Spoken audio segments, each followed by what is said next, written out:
Assalamualaikum warahmatullahi wabarakatuh. Berdiri kali ini kami akan mempresentasikan hasil kerja kelompok kami dengan berjudul Sistem Integrasi Vertikal dan Horizontal. Tapi sebelum itu mari kita perkenalan dulu. Perkenalkan, nama saya Muhammad Pardana dan ada teman saya. Saya Dede Mulyana. Saya Iwan MBS. Saya Nurul Zainal. Saya Muhammad Dede. Baiklah, sebelum masuk ke sistem integrasi vertikal, ada pemateri yang akan kami bawa, yaitu piramida otomasi, program metode controller atau PLC, dan perangkat lainnya, manajemen execution atau execution system atau MES, interim resource system atau ERS, basic automation, open platform publication, hasil arsitektur. Tapi sebelum kita masuk ke materinya, kita akan menjelaskan sedikit tentang apa sih itu sistem integrasi vertikal dan horizontal. Sistem integrasi vertikal dan horizontal adalah strategi pertumbuhan bisnis yang dipilih perusahaan untuk memperluas jejak mereka di pasar. Dalam integrasi horizontal, sebuah bisnis menggabungkan kekuatan dengan perusahaan lain yang menawarkan produk atau layanan serupa. Jenis integrasi ini berbeda dengan integrasi vertikal, di mana sebuah perusahaan berekspansi baik ke hulu maupun ke hilir, dengan mengakuisisi perusahaan-perusahaan di fase awal atau akhir rantai nilai, seperti produsen yang mengambil distributor atau bergabung dengan pengecar. Sedangkan integrasi vertikal adalah praktik strategi untuk mengendalikan semua operasi dalam rantai pasokan atau organisasi logistik. Arti integrasi vertikal melibatkan pengorganisasian operasi perusahaan untuk mencakup kontrol atau produksi dan distribusi produk atau layanannya. Definisi sederhananya yaitu integrasi vertikal adalah perusahaan mengendalikan beberapa mata rantai dalam rantai produksi, termasuk bahan baku, manufaktur, pemasaran, dan distribusi. Tujuan integrasi vertikal yaitu meningkatkan kontrol kualitas, mengurangi biaya produksi dan distribusi, mengamankan pasokan atau distribusi. Tujuan horizontal yaitu meningkatkan pangsa pasar, meningkatkan skala ekonomi, dan mengurangi persaingan. Manfaat dari integrasi vertikal yaitu pengendalian rantai pasokan dengan menguasai berbagai tahap dalam rantai pasokan. Perusahaan dapat memastikan ketersediaan bahan baku, mengurangi risiko gangguan pasokan dari pihak ketiga, mengurangi ketergantungan pada pasokan atau distribusi eksternal. Perusahaan tidak perlu bergantung pada harga, kualitas, atau jadwal dan diperluas. 2. Pengurangan biaya operasional, menghapus margin keuntungan dari pihak ketiga seperti pemasukan dan distributor, mengurangi biaya transaksi yang terkait dengan negosiasi kontrak atau pengiriman. 3. Peningkatan efisiensi operasional, proses produksi dan distribusi telah lebih terkoordinasi, mengurangi potensi keterlambatan atau konflik karena semua proses dikelola secara internal. 4. Peningkatan kualitas produk atau layanan, perusahaan dapat mengatur kualitas bahan baku hingga produk akhir, memastikan standar layanan yang konsisten kepada pelanggan. Manfaat integrasi horizontal yaitu mengurangi persaingan. Integrasi dua perusahaan atau lebih biasanya menghasilkan lebih sedikit persaingan dan peningkatan konsolidasi industri. Meningkatkan pangsa pasar. Integrasi horizontal yang efektif dapat menghasilkan pangsa pasar yang lebih besar bagi perusahaan gabungan karena seringkali memperluas jumlah produk atau layanan yang ditawarkan. Basis pelanggan yang diperluas. Ketika perusahaan bersatu dalam upaya integrasi horizontal, masing-masing perusahaan akan mendatangkan pelanggannya sendiri. Fungsi integrasi vertikal dan horizontal yaitu integrasi vertikal mengendalikan rantai pasokan.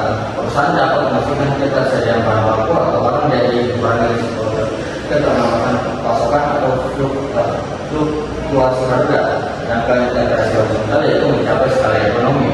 Integrasi horizontal membantu mengurangi biaya produksi atau distribusi melalui penggabungan sumber daya dan infrastruktur sehingga menghasilkan efisiensi daya.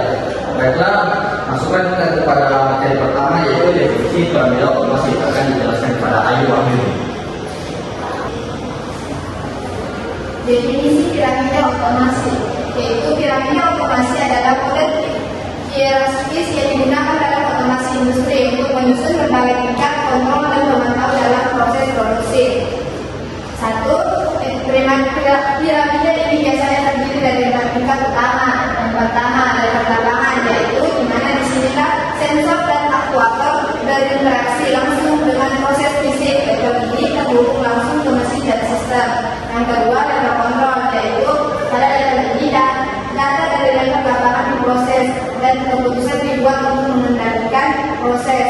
Kemudian logika terprogram atau PLC dan unit kontrol lainnya terletak di level ini. Yang ketiga yaitu level kontrol. Kontrol level ini memantau dan mengoptimalkan proses produksi sistem pada supervisory control and data exposition digunakan di sini untuk memberikan gambaran menyeluruh tentang proses. Yang keempat, tingkat perusahaan.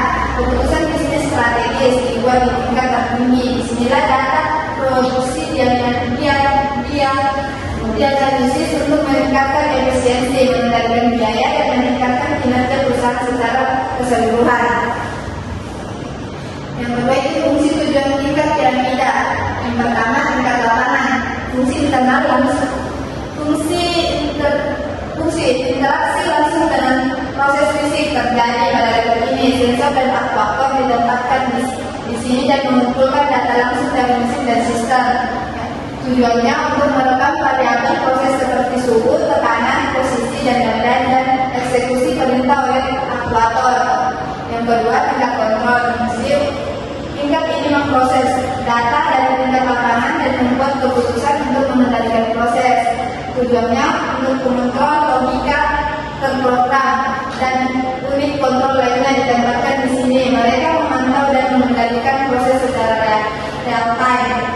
Yang ketiga, tingkat kontrol. Fungsinya level kontrol memantau dan mengoptimalkan proses produksi. Level ini memberikan tampilan proses yang komprehensif.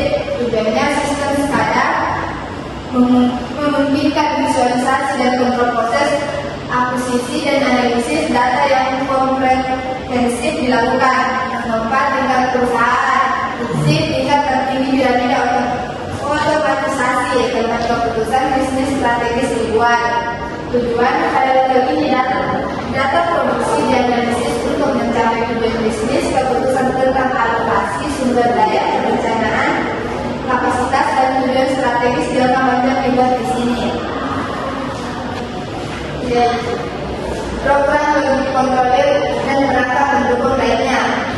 PLC artinya menurut memang adalah suatu piramida atau perangkat elektronik digital dengan memori yang bisa diprogram untuk menerima instruksi yang menjalankan fungsi yang lebih spesifik seperti logika, square, timing, counting, dan aritmatika guna mengontrol mesin sesuai yang digunakan.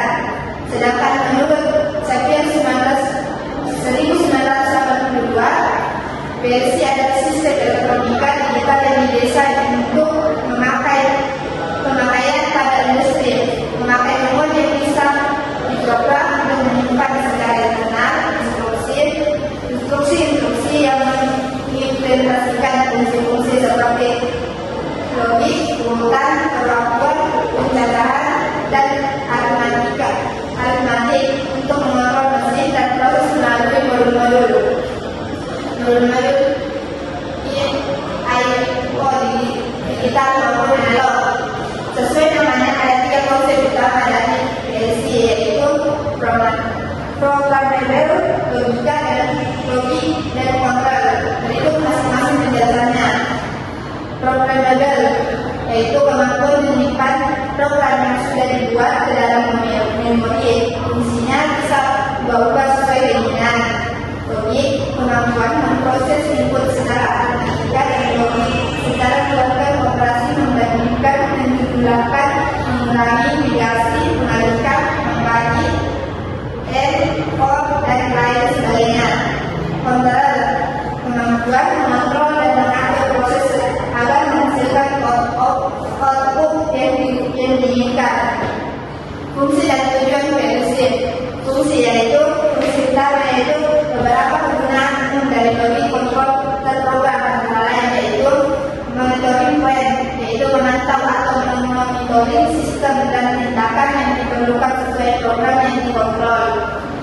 Kedua itu kontrol sekuensial, yaitu proses input sinyal hingga menjadi output yang dipakai untuk keprosesan terkait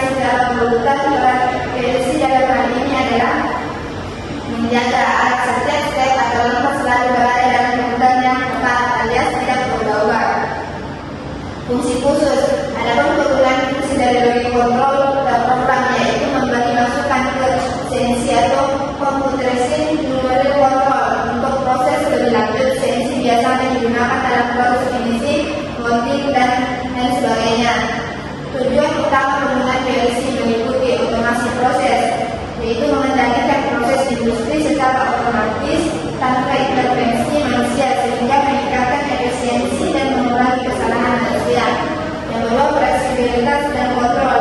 PLC dapat diprogram ulang dengan mudah untuk menyesuaikan perubahan dalam proses atau sistem, memberikan fleksibilitas tinggi dan tingkat kontrol mekanis tradisional. Manfaat programmable logic control. Satu, yaitu fleksibilitas programan. Salah satu manfaat utama dari programmable logic control adalah fleksibel programan yang tinggi dengan menjelaskan. Baiklah, materi selanjutnya akan dilanjutkan oleh Muhammad Tegar Alexander. Oke. Perangkat pendukung lainnya. Berikut ini beberapa merek dan jenis dari PLC yang banyak digunakan di dunia industri. CML yaitu menggunakan software semantik dengan tipe mikro S7200 dan S7100 dan tipe modular S5 11510. Alias berarti yaitu menggunakan software RS Logix dengan tipe Logix 5 family versi 5 dan tipe Logix 500 family SLC 500. Kemudian yaitu menggunakan software CX Programmer dengan tipe mikro CPM1A. Mitsubishi yaitu memakai software Melsoft Series dengan tipe compact Melsec FX30C. Selain itu masih banyak merek-merek PLC yang kerap digunakan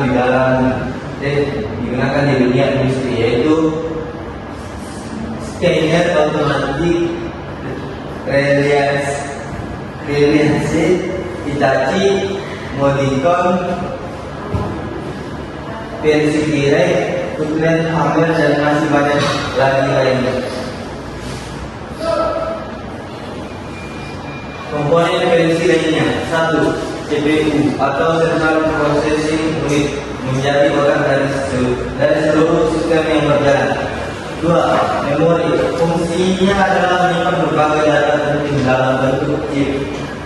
3. Power supply.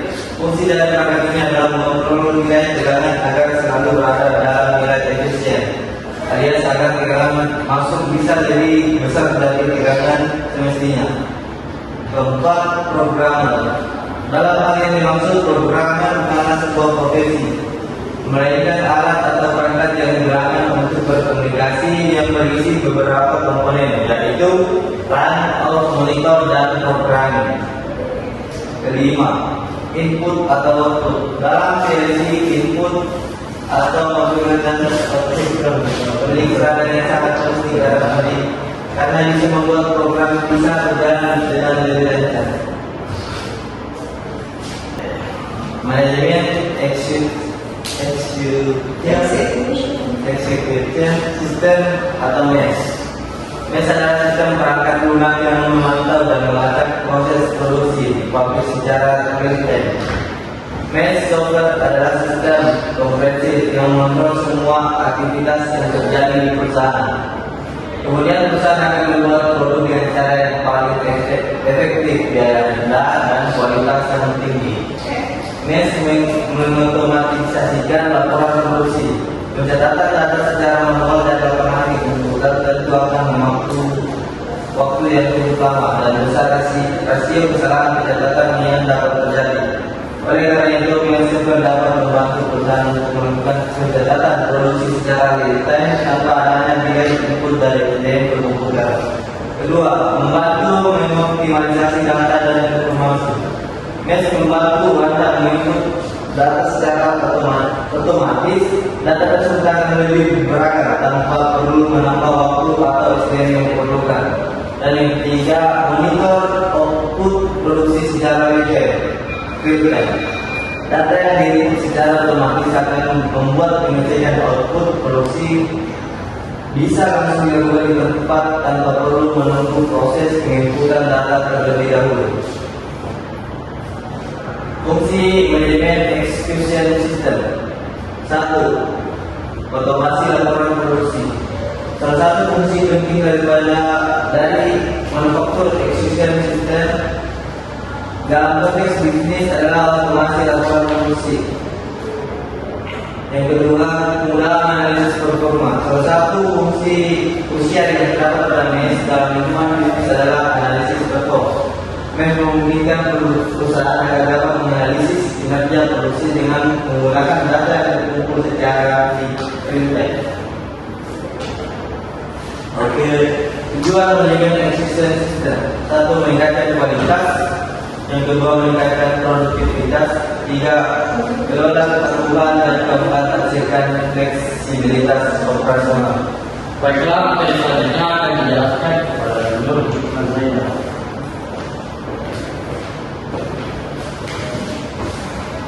Enterprise Resource System. Enterprise Resource Planning App adalah sistem informasi yang memungkinkan organisasi untuk mengorganisasi dan mengintegrasikan proses bisnis utamanya. App bertujuan untuk mengatasi keterbatasan fungsional dan personal dalam organisasi dengan memfasilitasi pertukaran data dan informasi, serta memperkenalkan praktik-praktik bisnis yang umum di antara semua pengguna dalam organisasi tersebut. Implementasi sistem app dapat menjadi upaya yang besar dan memakan waktu bertahun-tahun. Manfaat apps, efisiensi. App dapat menghemat waktu dan tenaga kerja dengan mengurangi kebutuhan untuk mengelola data secara manual. Akurasi data. Data yang terintegrasi dan up-to-date memungkinkan perusahaan untuk mengambil keputusan yang akurat. Manajemen rantai pasokan. App dapat membantu perusahaan mengelola rantai pasokan dengan lebih efisien, sehingga dapat minimalkan kekurangan stok. Layanan pelanggan yang lebih baik. App dapat memberikan fleksibilitas atas pesanan dan persediaan, sehingga perusahaan dapat memberikan layanan pelanggan yang lebih baik. Fungsi apps meningkatkan efisiensi. Sistem app mengurangi kebutuhan untuk melakukan pengelolaan data secara manual atau menggunakan sistem yang tidak terhubung. Ini menghemat waktu dan usaha tenaga kerja. Keakuratan data. Dengan data yang terhubung dan terkini, perusahaan dapat mengandalkan informasi yang akurat untuk mengambil keputusan. Mempermudah pemantauan. Pemantauan data dapat menjadi lebih mudah dengan sistem app yang terpusat. Ketika perusahaan perlu melakukan pemantauan, mereka hanya perlu menggunakan satu sistem saja. Manajemen rantai pasokan yang lebih efisien. App memungkinkan perusahaan untuk mengelola rantai pasokan dengan lebih efisien, mengurangi ketidaksesuaian dan kekurangan persediaan. Tujuan apps meningkatkan efisiensi operasional. App membantu dalam mengotomatisasi berbagai proses bisnis yang sebelumnya dilakukan secara manual, seperti pengelolaan data transaksi, manajemen inventaris, dan pengelolaan keuangan. Hal ini mengurangi waktu dan kesalahan serta meningkatkan efisiensi operasional. Integrasi data dan informasi. Salah satu tujuan utama app adalah untuk menyatukan data dari berbagai departemen seperti keuangan, produksi, pemasaran, penjualan, dan lainnya. Dalam satu sistem, ini memungkinkan akses data yang lebih cepat dan lebih akurat di seluruh organisasi. Pengambilan keputusan yang lebih baik. Dengan data yang terintegrasi dan real time, manajemen dapat membuat keputusan yang lebih baik dan lebih tepat waktu berdasarkan informasi yang lebih akurat dan terkini.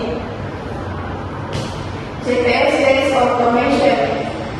CPS-based automation adalah sistem otomasi berbasis sequential sistem yang mengintegrasikan teknologi fisik seperti mesin, sensor, aktuator dengan teknologi siber seperti komputasi, jaringan, dan data analitik. Sistem ini memungkinkan interaksi langsung antara dunia fisik dan digital, menciptakan proses yang cerdas, terkoneksi, dan efisien. Fungsi CPS automation. 1. Pengukuran data real time menggunakan sensor untuk mengumpulkan informasi dari lingkungan fisik. 2. Pemrosesan data menganalisis data menggunakan teknologi canggih seperti kecerdasan buatan AI dan komputasi awal. 3. Pengambilan keputusan. Sistem dapat membuat keputusan berdasarkan analisis data tanpa intervensi manusia. 4. Pengendalian proses mengontrol perangkat fisik seperti mesin atau robot untuk menjalankan tugas sesuai keputusan yang diambil. 5. Konektivitas dan komunikasi menghubungkan berbagai elemen sistem melalui jaringan IoT untuk memastikan interoperabilitas. Tujuan GPS Automation: 1. Mengintegrasikan dunia fisik dan digital, menghubungkan perangkat fisik dan sistem digital untuk menciptakan ekosistem yang harmonis dan terkoneksi. 2. Otomasi dan efisiensi, mengurangi intervensi manual melalui sistem yang dapat beroperasi secara otomatis dan responsif. 3. Pengambilan keputusan real time, memanfaatkan data yang dikumpulkan secara langsung untuk membuat keputusan yang lebih cepat dan akurat. 4. Meningkatkan produktivitas, mengoptimalkan operasi dan mengurangi waktu efektif produksi dengan respon otomatis terhadap perubahan kondisi. Manfaat GPS dan Automation: 1. Efisiensi operasional, mengurangi waktu dan biaya operasional dengan meningkatkan koordinasi antara perangkat fisik dan digital. 2. Peningkatan keandalan, sistem yang responsif dapat mengidentifikasi dan memperbaiki masalah sebelum terjadi kegagalan. 3. Pengambilan keputusan yang cepat dan akurat, data data memungkinkan analisis dan tindakan yang lebih cepat. Baiklah, materi selanjutnya akan dijelaskan oleh Kak Kirana. Kedua adalah protokol komunikasi berbasis standar yang digunakan dalam sistem informasi dan publik untuk pengukuran data secara aman, platform, independen dan struktur. Fungsi yang kedua, transfer data, integrasi protokol, pemodelan data, keamanan komunikasi dan pengelolaan aliran data. Tujuan kedua: 1. Interoperabilitas antar sistem, 2. Keamanan data, 3. Platform independen, 4. Komunikasi yang andal dan real time. Manfaat kedua: 1. Interoperabilitas yang luas, 2. Keamanan tinggi, 3. Kesesuaian dengan standar industri, 4. Efisiensi operasional, 5. Fleksibilitas dan stabilitas.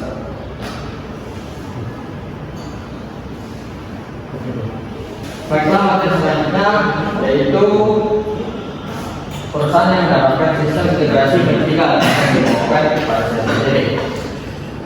Perusahaan yang menerapkan sistem integrasi vertikal contohnya seperti perusahaan Apple. Apple merupakan salah satu perusahaan paling sukses dalam industri teknologi yang telah menerapkan integrasi vertikal. Apple telah mengintegrasi perangkat keras, lunak, dan layanan untuk menciptakan ekosistem yang memastikan loyalitas pelanggan. Keberhasilan Apple dapat dikaitkan dengan model bisnisnya yang terintegrasi secara vertikal. Apple merancang perangkat keras, lunak, dan layanannya sendiri. Integrasi ini memungkinkan Apple untuk mengendalikan seluruh proses produksi sehingga menghasilkan produk berkualitas tinggi yang mudah digunakan dan menarik secara visual. Model bisnis Apple yang terintegrasi secara vertikal telah memungkinkannya menjadi salah satu perusahaan paling berharga di dunia. Selain itu, model bisnis Apple yang terintegrasi secara vertikal dan telah memungkinkannya menciptakan pengalaman pelanggan yang lancar. Ekosistem Apple memastikan bahwa pelanggannya menerima pengalaman yang konsisten di semua produknya, yang menghasilkan loyalitas pelanggan dan peningkatan laba. Poin-poin penting tentang integrasi vertikal Apple. Integrasi vertikal dapat kontribusi pada keberhasilan perusahaan secara keseluruhan. Model bisnis Apple yang terintegrasi secara vertikal telah memungkinkannya menjadi salah satu perusahaan paling berharga di dunia. 2. Integrasi vertikal dapat menciptakan pengalaman pelanggan yang lancar. Ekosistem Apple memastikan bahwa pelanggannya menerima pengalaman yang konsisten di semua produk, yang menghasilkan loyalitas pelanggan dan peningkatan laba. 3. Integrasi vertikal dapat menghasilkan produk berkualitas tinggi dan peningkatan inovasi. Desain dan produksi internal perangkat keras, lunak, dan layanan Apple telah memungkinkan perusahaan untuk mengendalikan seluruh proses produksi sehingga menghasilkan produk berkualitas tinggi yang mudah digunakan dan menarik secara visual. Baiklah, sekian dari presentasi hasil kami. Kurang lebihnya mohon dimaafkan. Wabillahi wal hidayah. Wassalamualaikum warahmatullahi wabarakatuh.